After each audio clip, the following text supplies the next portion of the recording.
बृहस्पति जी बोले, हे ब्रह्मा जी, आप अत्यंत बुद्धिमान, सर्वशास्त्र और चारों वेदों को जानने वालों में श्रेष्ठ हो।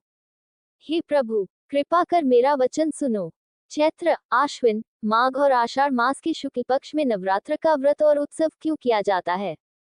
हे भगवान, इस व्रत का फल क्या है? किस प्रकार करना उचित है? और पहले इस व्रत को किसने किया? सो विस्तार से कहो। बृहस्पति जी का ऐसा प्रश्न सुनकर ब्रह्मा जी कहने लगे, हे बृहस्पति, प्राणियों का हित करने की इच्छा से तुमने बहुत ही अच्छा प्रश्न किया है। जो मनुष्य मनोरथ पूर्ण करने वाली दुर्गा, महादेवी, सूर्य और नारायण को ध्यान करते हैं, वे मनुष्य धन्य हैं। यह नवरात्र व्रत संपूर्ण कामनाओं को पूर्ण करने वाला है। इसके करने से पुत्र चाहने वाले को पुत्र, धन चाहने वाले को धन, विद्या चाहने वाले को विद्या और सुख चाहने वाले को सुख मिल सकता है।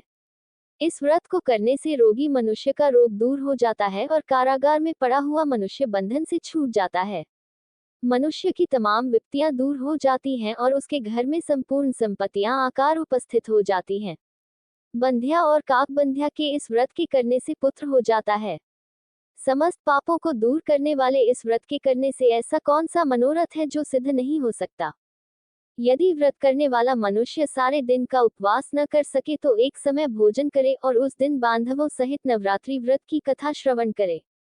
हे बृहस्पति, जिसने पहले इस महाव्रत को किया है उसका पवित्र इतिहास मैं तुम्हें सुनाता हूँ।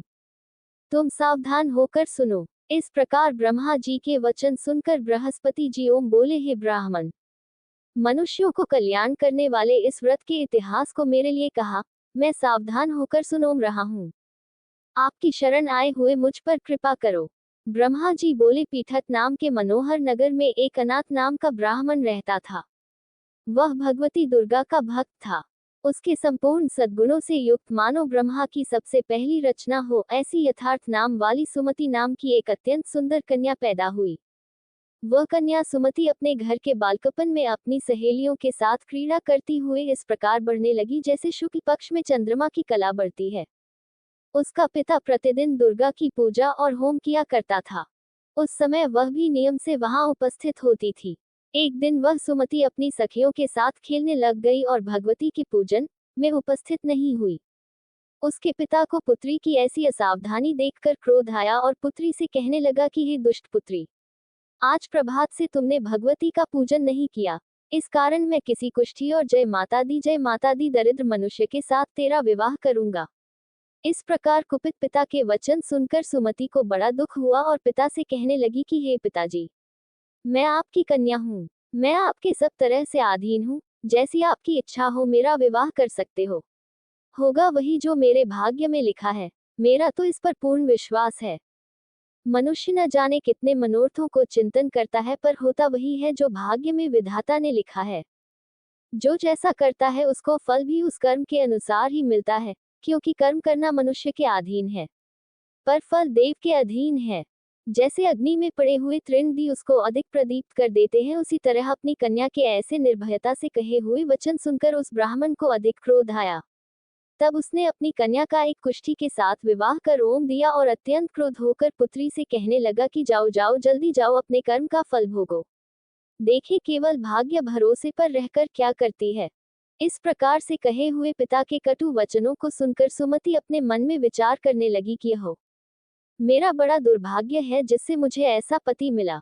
इस तरह अपने दुख का विचार करती हुई वह सुमति अपने पति के साथ वन चली गई और भयानक वन में कुशायुक्त स्थान पर उन्होंने वह रात बड़े कष्ट से व्यतीत की।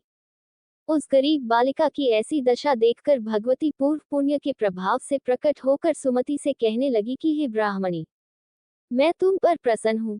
तुम जो चाहो वरदान मांग सकती हो। मैं प्रसन्न होने पर मनोवांछित फल देने वाली हूँ। इस प्रकार भगवती दुर्गा का वचन सुनकर ब्राह्मणी कहने लगी कि आप कौन हैं जो मुझ पर प्रसन्न हुए हो? ये सब मेरे लिए कहा और अपनी कृपा दृष्टि से मुझ दासी को कृतार्थ करो। ऐसा ब्राह्मणी का वचन सुनकर देवी कहने लगी कि मैं आदि शक्ति हूँ और मैं ही ब्रह्मा, विद्या और सरस्वती हूँ। मैं प्रसन्न होने पर प्राणियों को दुख दूर कर उसको सुख प्रदान करती हूँ। हे ब्राह्मणी, मैं तुम पर